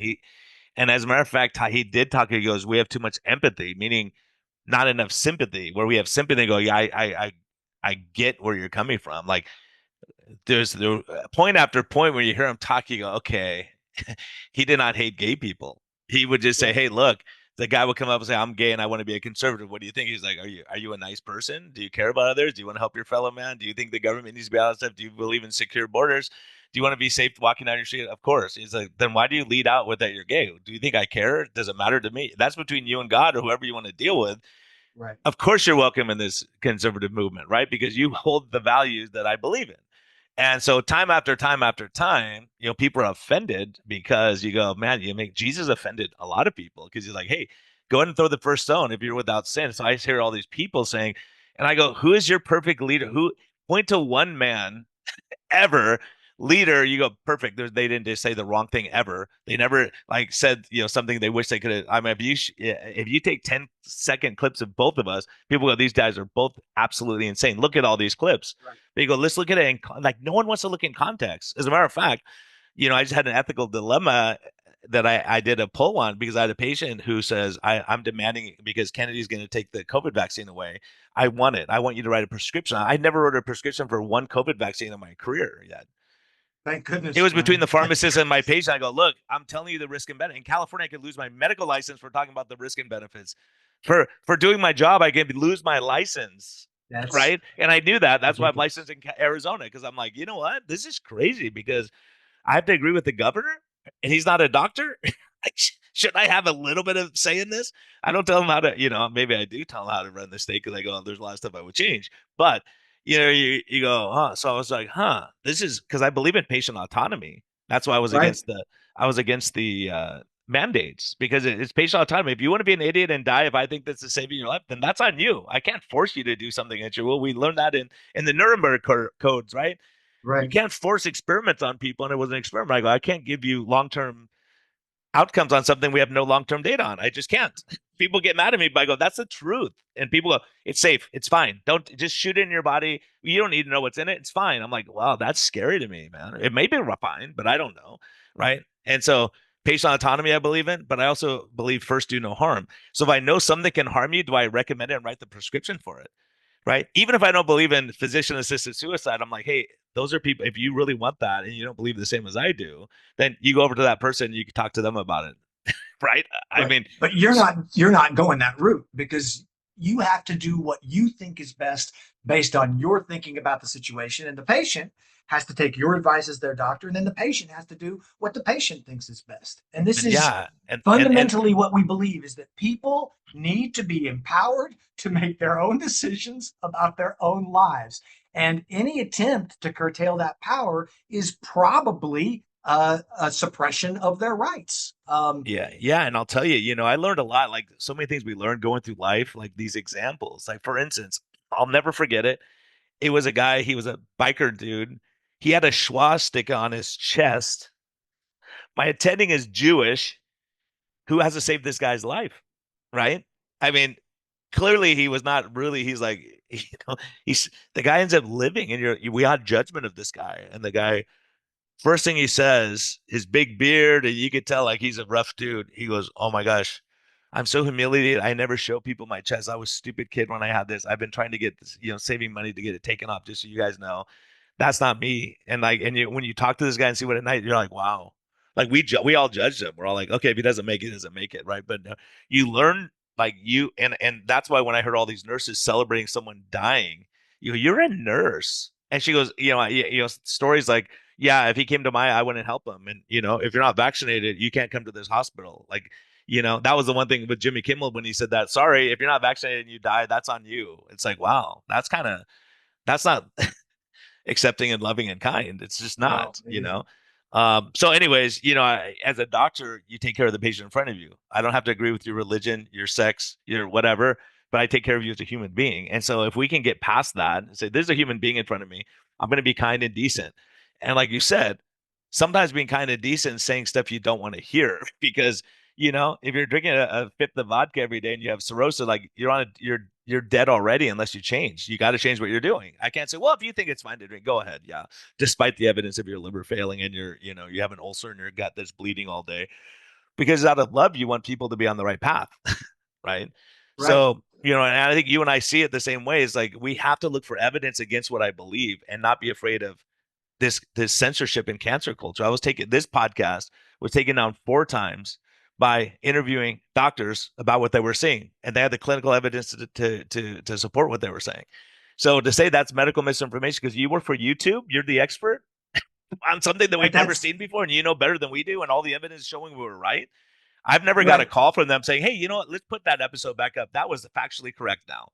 That was factually, we're sorry, it was our bad. No, it's in the dustbin somewhere. No one got to see those episodes. At Right. And least there. that is how the hyperreal works. That is Yep. this is a screen. And these people want to talk about reality. But right now, we need you to think about these exceptional cases that don't represent reality. We're not going to let you engage reality. So that is a hyperreal tactic of brainwashing to make people not understand what their reality is. So I think it is super important. I mean, the lesson of all of this is totally clear to me.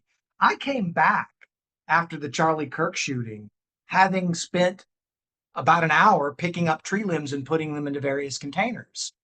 I've been outside in sun thinking about it calmly. I deal with Zach, who's got his earbuds in, getting the podcast. I deal with my wife. They've got the same emotional response. On How do you separate escape sides. the hype? What's that? Yeah. On separate sides of the issue. On Like they separate both sides of see the it issue, but differently. identical in terms of what, oh, we're about to have a civil war. Um, I don't So, believe there is a revolution that is bound to happen except on TV. I think the people who control the corporate media are driving us towards a division that used to not be a big deal. I used to be able to disagree with you about Jerry Rice and Tim Brown. And even though I was wrong, no one ever tried to get me fired. No one ever tried to make me suffer as a consequence for being so hateful to Jerry Rice. Now, if we disagree, you're going to get these echo chambers that exist both in corporate legacy media and on social media. And they're pick the network, there's your echo chamber. Pick your followers and the people you follow, there's your echo chamber. No matter where you go, you've got this echo chamber that can reinforce whatever you've already seen. And you take this idea, and what I want people to understand is it's very simple. Get away from the screens. Go outside. If I'm not saying that I use Jean Baudrillard and the hyperreal and this long discussion of all these terms that people are like, I don't want to pay attention to any of that. What do I need to do? You need to go outside, get sunshine, and look at the world as it really and is realize in that so many people benefit from us hating each other, right? Because of yes, race, religion, whatever it is. So many people benefit from that. But you know what? I have good Muslim friends. I have friends of all faiths and whatever. And you go, hey, what? Explain to me. Instead of me hating you because you're Jewish, explain to me why you believe this, right? right, This part of your life. Why do you believe this, and what matters to you? And guess what? When we sit down and talk like this, we realize, you know what? We agree on a lot more than we disagree on. And you know, looking at at faith for me, I think how does like a kind like you're the most like I tease you and I go you're the most Christian unchristian that I know, right? Because you hold those values still and you go okay, I want to love my fellow man, I want to be kind, I'm not an eye for an eye guy, I'm gonna have peace. And when you see and I'm actually not I am no I'm actually surprised by the reaction on the right. When I say right, I'm talking about like the Christians. Not they're not out burning stuff. They're not protesting the street. They're no one's boarding their windows because they're like, I'm gonna go pray to God because that's what I believe is gonna help this situation. When I see evil, when I saw the lockdowns, like okay, God, like I gotta turn to you right now because nothing makes any sense. Like I'm getting banned from social media because I'm telling the truth. And you go, okay, Jesus told the truth and he got killed for that. Charlie Kirk told his truth, whatever right? He was reflecting God. And you go, people just don't like him. I mean, if you're living a life and you're not satisfied, you're not happy, you go, I don't like that person. Like I have friends who've spoken truth to me. They go, Brian, look, you're off on this. And here's why. And I didn't like it. But now I go, thank God for them because I was going down that. I was thinking about things the wrong way. And they said, hey, have you thought about it from this perspective? So to say, and just by definition, logically, you go, was Charlie Kirk a fascist? Like they say he was a fascist. A fascist forcefully blocks the alternative point of view. So when you say, hey, if you disagree with me, come to the front of the line because I want to talk to you first. And everyone show this person respect. You're not going to agree with them, but let show respect to this person. Like we can all learn from those things. To say he was hateful and violent, you go, just look at what he said, not what people said he said. So many times right. I tell you exactly what you're saying. Like people don't like, and I've heard there's people I don't like, and I talk to their friends. They go, you know what? They're a really super nice, kind person. Like really, when you know them, and one life experience I had. My dad was going for a job at Xerox when he used to work there, and they asked him, "Hey, what do you think of this guy? Do you think he's right for this position?" And my dad said, "Absolutely not. The guy's this and this and this." He like pointed out all of his flaws, and the boss looked at my dad and said, "Wow, I'm really surprised because I just interviewed him, and he had nothing but kind things to say about you." And I was like, and my dad said it was like life changing. That second, he goes, "Holy cow, that guy has so many good qualities that I was just looking at all the bad. I won't treat people like that again." And he learned, like you learn, like okay, Right. not all people are all bad and we're all good. I don't have anyone in life where I go say this guy's been perfect on, except Jesus to me. But I go, I don't know anyone who has been perfect on everything they said. Like we all screw up and we're all human. And you could take clips of me being frustrated with people or saying something under my breath about someone. We all are there that way. We have to. understand we're all humans and we're not infallible. Right. And we're all doing our best. And the fact that we have different perspectives is what enables us to help each other. It's okay that we But have you see different the good in perspectives. man. That's how you get through the hard times like this. When you see like, uh-oh, like do you like how do you justify it? Like for me, I go, okay, Oh, look, for me, say Fauci walks away with everything, I go, he'll pay his due. I don't have is oh vengeance is yes. mine, saith the Lord. I go, not me. I don't have to take vengeance on the guy, but I'm saying, you know what? You reap what you sow, or whatever it is. What goes around comes around. The truth comes out eventually. So a lot of us who were under the gun now they're like, oh, they were they were actually right. But you know how many people have apologized? Zero. Right. Not one. Well, actually, I have one friend who goes, Brian, remember we got in that conflict and you were right. Now I'm seeing the evidence of what you were saying. You were right. And I'm glad you said something to me, even, and I apologize for that. So I Well, did, and I that's respect that. fantastic that you've had that happen even once, Brian. I have not had none of And the I have people who so did much not more want me respect around. for that guy now. Right. Because I'm like, look, I'm telling you, here's the evidence, man. I'm not making, I don't care. You do what you want to do, but I'm just telling you. And he goes, after that conversation, I never got another injection. He goes, I watched 5 of my friends die in front of me in the last 2 years that had nothing wrong with them before. And it made me Right. think, maybe Brian wasn't like, what's my agenda? I don't care. I'm just telling you medicine. I just tell you what I'm seeing, just the truth. But the truth, like, like again, like I go, the worst thing you do is speak the truth too early. That's the problem, right? Too You early because alienate no one else people for sees it sure. yet. And then when they see it, they go, oh, that's what he meant. Like so many things, like things like you're talking about, someone said something really smart, and you go, that doesn't make sense. And then 2 years later, you go, oh my gosh, like he was at a different level than me back then, right? Yeah. So Uh, one day you're gonna say that about me. I'm surely, well, actually, I thought about you on another occasion than the Charlie Kirk very vividly. You were present in the conversation that I had with a guy who is the next door neighbor of my mother-in-law. His name is Jake. He's a border patrol agent and a devout Christian. And I've mentioned to you in the past that one of the great blessings of my life and my wife's life is that he is my mother-in-law's next door neighbor. She's old and not in great health. I mean, she's in remarkable health for her age, but she's not incredibly fit, and she needs a strapping man to be able to help her with some problems around the house. And his willingness, he's incredible. He lives the Christian thing. He does love and help his neighbor, and I am incredibly grateful that there are problems that I don't know how we would have solved them for my mother-in-law if not for Jake being right next door. And so, of course, I love this guy for being so helpful to my mother-in-law, but we really don't spend a lot of time talking. And we got to have a long conversation at a microbrewery that one of his friends owns.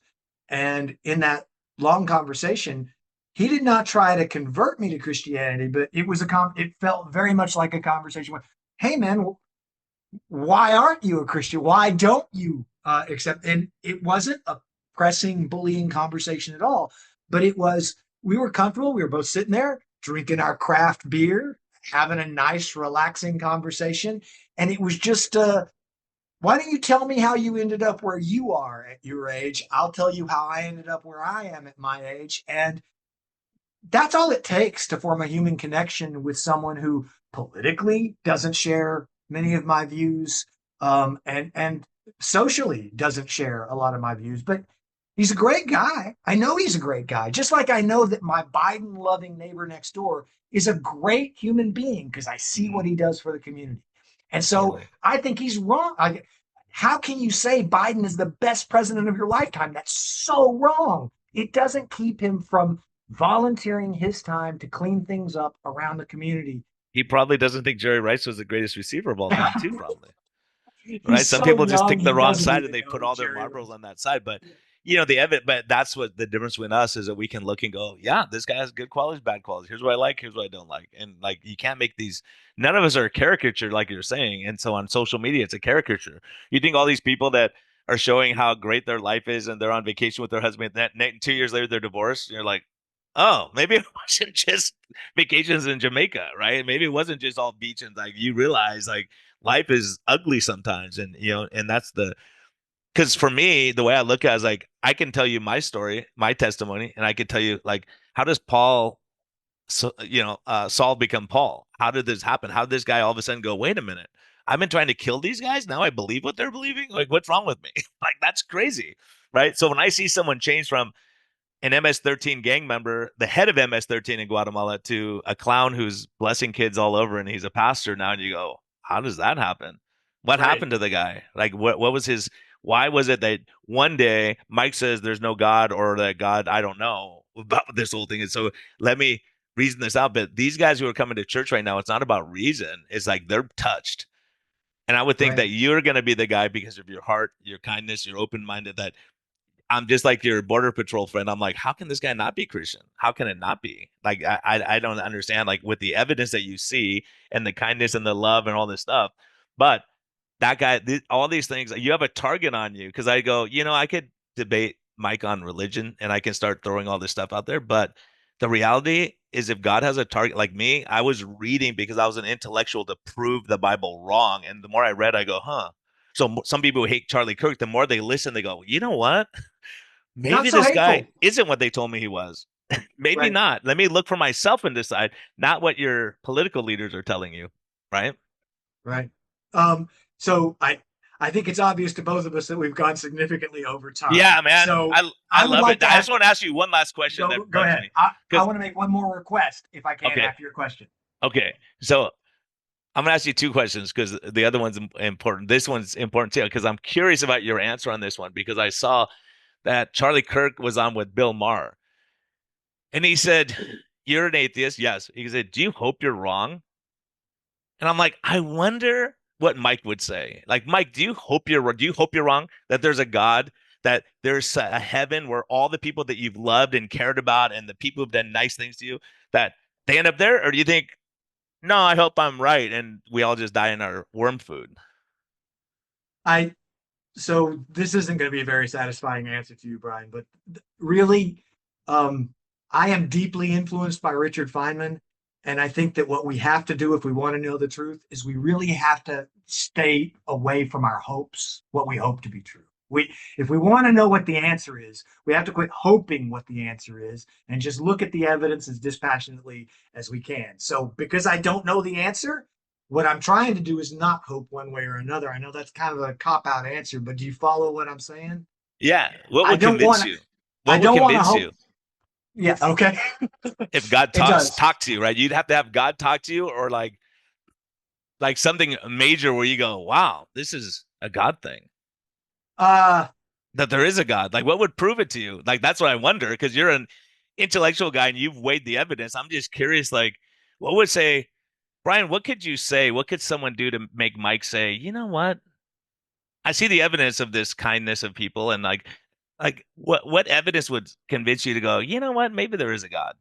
okay, so God is nothing like pornography, but I'll use the Supreme Court ruling on pornography to answer the question. Uh I'll know God exists when I see evidence that Yeah. he does. All right, So I'll cool, know man. that evidence when I see it. But you say, what if God talked to you? Uh, just I'm aware that humans are subject to hallucinations and delusions. And if I really just sitting here after we wrap up this Zoom call, if suddenly I turned around and there was a voice or an angel in my room saying, Mike, do you not see that you need to come to the light? I would think I'm going crazy the same way Ellen White went crazy, thinking Hmm. God told her that the Seventh day Adventists should eat grains and that once we all stop eating meat, Jesus will come again. She may genuinely believe that an angel Yeah, yeah, told her yeah. that, but Yeah, yeah. she was nuts. That didn't really happen. And so, what would happen? Would God talking to you convince me? God talking to me would convince me that I had lost my mind, is what it would convince me of. Could something happen that would make me believe that God is a powerful, right interpretation of the universe? Sure, it could. I don't know what it is. It might be you interviewing Nick Hudson and having Nick Hudson explain All right, man. something That's a done deal about then. I'll religion. take that. I'll And take it, Nick. it If it Nick might would spend his also time with be me, I'll do it. okay, and it might also be, this is the request I have for you. It might also be you talking with Jay Bhattacharya, who is a Christian, um, and who really turned me on to the idea of weaponized empathy, and talking to him about the weaponization of empathy is something that I think he should talk about more. He's got real keen insights into it. And your podcast has the kind of profile that I think you might actually be able to get Jay Bhattacharya to talk to you. I'd love to hear you talk about weaponized empathy with Jay Bhattacharya. And maybe he would say something in that conversation that would make me realize, wow, this guy's really right to be a Christian. So Jay's the only one to convert you to Christianity. I can't do it, but Jay can. Or Maybe Nick. Jay can. Jay can. Dang, I wish I had more credibility to you, man. Well, if you were a co-author of the Great Barrington Declaration, you'd have a little more. I signed it. I signed it back in the day. I could have lost my career for that. I should get some straight God credibility, man. So what's life's best medicine for you? My last question, then you give your last point. Okay, and yes, and you'll know because I've said this will be the third time. I'll see if you were lying before or not. No, because I know it changes for all of us. But life's best medicine is sunshine. It's getting outside and being in the sun. And since we're overtime anyway, and you're going to have to cut this, you can cut this later. I'm not cutting nothing of you, man. People are going to have to sit through both of us yammering. The point is, Ivor Cummins, I know you and I share a great fondness for Ivor Cummins. Ivor Cummins transformed my life with his talk on vitamin D. I was paying attention to him because of what he had to say about seed oils and sugar. I was paying attention to him on nutrition. And since I was already interested in him, I listened to his talk on vitamin D. And then I started going outside every day at solar noon for as long as I could to get that UVB radiation that synthesizes vitamin D in your skin. And what I can say is Ivor Cummins might be evidence of God intervening in my life, because that's what I needed to know. I was spending too much time indoors in an office staring at a computer screen, and I was depressed and verging on suicidal, and I didn't know why. And then everything was fine. Why was I feeling that way? And then Ivor Cummins says, dude, you got to get vitamin D. And I go get it. And not only does the sunshine help me metabolically, not only does it help me physiologically, what people need to understand about sunshine is what it does for them mentally, what it does for them spiritually, what it does to center them, to help them. You are an organism, and you're a diurnal, not a nocturnal organism. And as a student, I always stayed up all night writing my papers, turn the stuff in, then skip the class and go sleep all day. That was my college experience. Up all night, sleep during the day. And I'm a nocturnal creature. No, I'm not. I'm a human. I'm supposed to use the sun to go hunt a buffalo or something like that. That's what I'm supposed to do with my time. I need to be back on that schedule. And I know people have shift work, and some people don't get to control when they're going to get to be awake and whether they're even going to have access to solar noon. But if you can, just 1 or 2 days a week, get access to that solar noon, the power that sunshine has on healing body, mind, and spirit is simply impossible for me to overstate. And it's easy for me to see why many pagan religions would consider the sun itself the God that they should worship. And it's understandable to me why Christians would say, look at the miracle of the sun that God made for us. But anyone who appreciates... And you're saying sun, S-O-N, right? Not S-U-N. Well, both, right? He's converted, everyone. Look, I did it. He made the sun that gives us life and energy and all that stuff, man. See, we agree, man. Again, man, I love talking to you. You know, it's always great. Thanks for making the time. And it was a miracle that we could both get this time. And we went, now this will be my longest podcast I've ever done, and the third time guest. And man, it's always great. I love to hear your logic and what you're talking about, that we can be respectful of each other and not call each other crazy. We may think it, but we don't say it, at least. So no, I don't think so. But, you know, right. I think it's just so great that we can spend this time and say, hey, look, let me reevaluate what I believe. All of us have to do that, you know. And again, you know, persecution makes you reevaluate what you believe, and how much am I, you know, is it worth it to put yourself out there? And I think people listening, I think that's one thing I'm seeing is people are more vocal in what they believe. Even if I disagree with you, just say, hey, here's what I think. We don't have to be politically correct. And, you know, just listen to your neighbor who has a different view, instead of saying they're not invited because they don't agree with me. It's like, guess what? You have great conversations. You know, I have a neighbor in Arizona that I love, and he's an atheist, but he was like, you know, when I look at the sun and the moon and the stars and hang out with you, like, I start thinking about God stuff. Right. So it's great because we see God in each other, or love in each other, and kindness. So the thing that makes me crazy about you, Mike, is that you hold all the Christian values. You love your neighbors. You want people to be happy. You listen to you listen to people and see them. Not you don't judge people as you go. I get it. This guy believes this, and he's a nice guy. This person believes this diametrically, and they're nice people. So I think that's what if we can honor Charlie Kirk in that, saying, look, talk to people who have a different view than you, and try to understand where they're coming from, rather than saying they're an evil bad person, right? No matter what it might be, and say, gosh, do we share any values? Are there things? There's people I just amazed by this, but there's people in the dietary community, they hate each other because of I someone thinks disagree. calories matter, some people think that insulin matters, and they hate each other. And you go, well, maybe both have some truth. Maybe there's some things like, do calories matter if you're eating 9,000 calories a day? Yes, they do. It does. Right. Do metabolic thing? Yes, it is. So why do they have to be like you're saying? Like I see how these things go together, and they're not mutually exclusive. People, you're either this or you're that, and I think that's what we're talking about. It's like we're not one of those things. We're kind of a confusing mess because of our life experience and what we see and what we believe. So blessings, man. And it was a God thing that we got together, so it was good. Of course, of course. I love you, man. It was some kind of a thing, maybe a God thing, but definitely a good thing. Yeah, it's always Thank you good for to get making the together with time, you, Brian. man. Always a Yeah, and pleasure to everyone, talk thanks to you. for listening. We went long, but yeah, I think this is good because people on both sides can say, yeah, that's a reasonable argument, or no, these guys are both they shouldn't be reasonable with each other. Maybe people think that, but everyone, be kind to yourself, be kind to others, and just thank you for listening. Please share this with someone that has a totally different view than you, and maybe you can kind of reason it out and talk and realize you can go sit in the sun together at least and have fun, or go talk about stuff. And if you totally can't agree on something, then you can avoid that conversation. Talk to them about what you agree on if that's important to you. But I always love having Mike on, and so I'm glad you got to be part of this. We haven't talked in a little while, so it was good to catch up. So, hey everyone, thank you for your support. And Mike, have a great weekend, man. Great. Thanks for getting up early on this Friday morning. Oh, will do, man, and thanks for the time.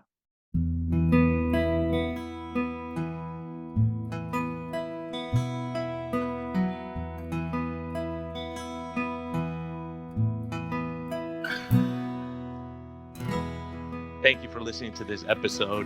We greatly appreciate your support. We would greatly appreciate a positive thumbs up on all of the platforms like iTunes and Spotify or wherever you're listening. And we just thank you for our Patreon supporters. We greatly appreciate your help in getting this message out. We think there's a lot of important information, and hopefully this helps you. Have a great day, and thank you for listening, and thank you for your support.